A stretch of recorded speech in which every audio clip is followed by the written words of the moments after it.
কোটি বানোয়ে তোমায় দয়াই পূর্ণ আমার সারা নিজে তোমার কাছে যখন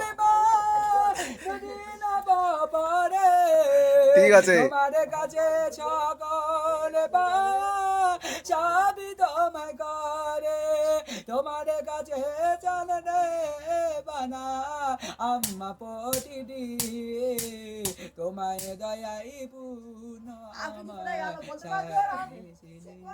হ্যালো বন্ধুরা, এই ছেলেটি আমাদের বাড়িতে এসেছিলো। মানে এই রমজান মাস চলছে আমাদের, তাই ভিক্ষা মতো করতে এসেছিলো। রমজান মাসে অনেক ভিখারিরা ভিক্ষা করতে আসে।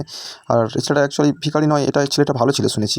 একটু মানে মাথার সমস্যার জন্য একটু পাগলা মতো হয়ে গেছে, একটু ভিক্ষা টিক্ষা করে খায় আর কি। কিন্তু তার গলা শুনে আমি গজল শুনতে একদম অবাক। তার শুধু মানে কিছু বলিনি আমরা গজল করতে, কিন্তু সে নিজে থেকে এসে আমাদের বাড়িতে এসে গজল করতে শুরু করে। কিন্তু আমাদের গ্রামবাসী সবাই মোটামুটি আমাদের আশেপাশে প্রতিবেশীরা সবাই এসে এখানে দেখছে যে এত সুন্দর গলা কী করে, একটা পাগল মতো ছেলে এত কী করে গলা হয়। তাই ওর গজল টজল শোনার পরে আমরা যে যতটা পারলাম ওকে সাহায্য করলাম। হ্যাঁ, এরকম মানুষদেরকে একটু সাহায্য করবেন। এসব মানুষগুলো তো একদম মানে সাদাসিধে হয়, এই মানুষগুলোকে একটু সাহায্য করবে, দেখবে তারা খুব আনন্দ পাবে।